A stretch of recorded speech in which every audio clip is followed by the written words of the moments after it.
Hey everybody, how's it going? Today we're going to go over two ETFs that are recently released. They're about 2 months old. QDTE and let me just click on the screen here, and NDTE, or sorry, QDTE and XDTE. The N came from the NASDAQ 100 covered call, 0 day to expiration, and I'm going to get into how you can use this. And actually I'm holding some of these shares already, so you can see I have about 50 shares of QDT and 227 shares of XDTE, and they've been performing quite well so far. And I just want to go into why I like these funds, what I see in them, how they're different.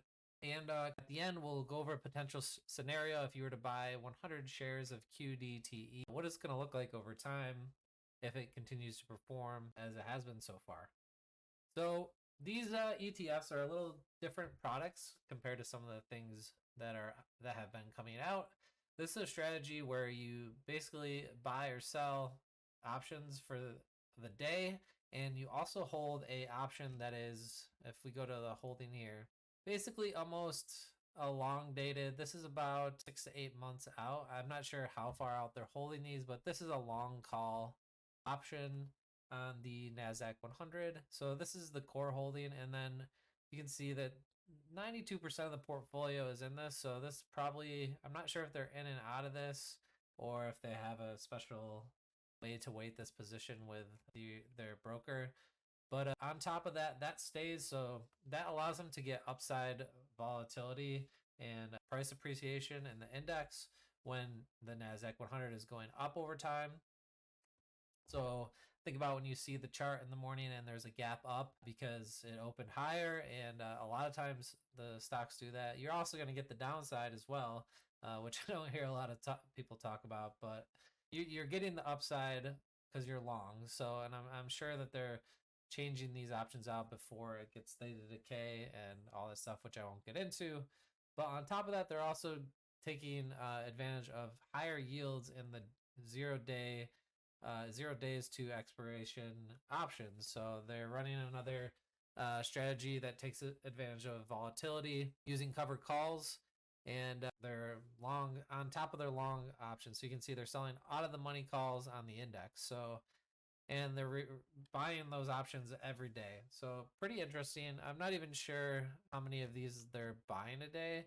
I didn't pull up this, so you can see today they have this is dollar, it looks like. So this is the cash position that is in FGXX, which is interest bearing USDC or USD bonds. But same thing. The cool thing is you're getting 40% yield on this, and on the XDTE, which is the S&P 500, same strategy. You can see with the holding. This one's getting a 20% yield, and this one's going out to 321, so a different date, but all the same basically. They also have a nice little illustration, like PD, that kind of goes over what this looks like. So if you're interested in this, you can get it from the site. But you can see currently the AUM is 55 million. This was on the inception date was March 7th, and there's options available on it. But pretty cool. So distributions are happening weekly. And with the market beat calculator, I kind of go over what 100 shares would look like. However, there is no there's no weekly distribution on here. So we're going to get monthly, but it's going to get us close enough. And you can see we have the tax rate. The years invested, we're going to use 15. 38 used for the QDTE, and we're going to use 100 shares. So based on that, it's pretty amazing what you see. So the cost for 100 shares as of today would be $6,200, which is, I know, harder to attain for everyone. Like probably or 10 would be, we'll do that scenario too, would be a scenario if you're just starting out. But if you're willing to put in more to start, you can see how compounding, like, really, just by year 5 you're getting $6,000 annual income, and it's already at 20,000. You have 500 shares, and by year 8 you're already over 1,000 shares and you're making 16,000. By year 10, 32,000 annual dividends, which is just ridiculous, and you have 162,000 in shares. And this is without any price appreciation. So my from early so far, the price appreciation has been quite significant on these. If we go back to we'll look at QDTE specifically, you can see it's the total return is 4%.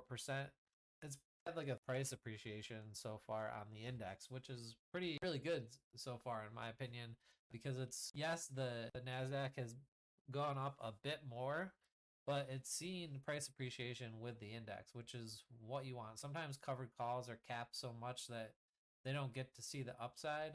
And what that tells me is even if the market has a pullback or we see a sideways market, I think this could have a good chance of staying flat or going up over time, which is with some of these covered calls is really hard to see happening over time. I think flat would be the best worst scenario, and index go up would be even better.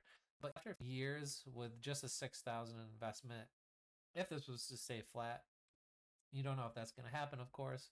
You would have close, just over $500,000, and you'd be making $164,000 in dividends. So, is this a good enough? Is the risk for this enough to just drip it to be basically? I think the majority of America could easily retire off of this.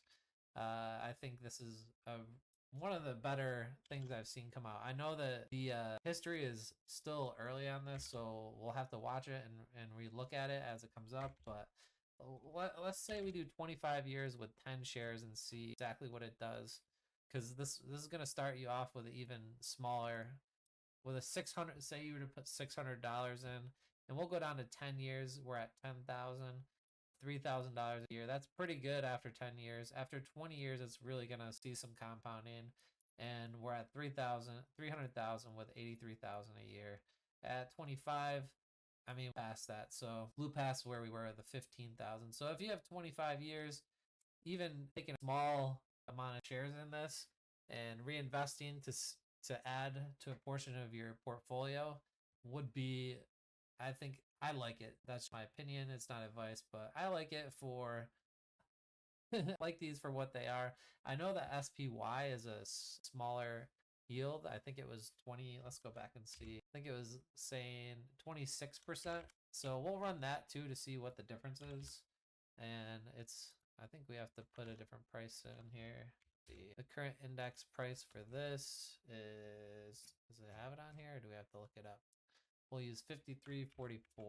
And more than likely, SPY definitely goes up. So if this keeps up with the index, this could have probably a better chance of.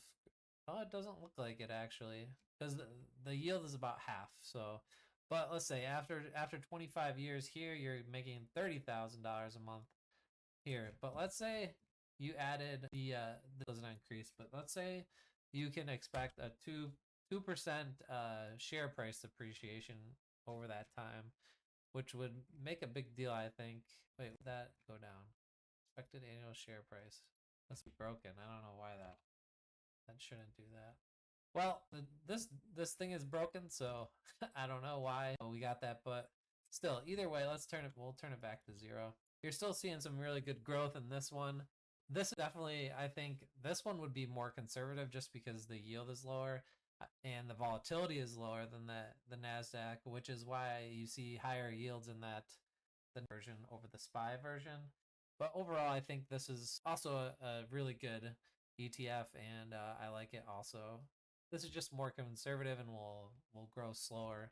But yeah, thanks for watching, guys. And if you like this comment, be sure to like and subscribe. We'll have more videos coming out soon. Thanks.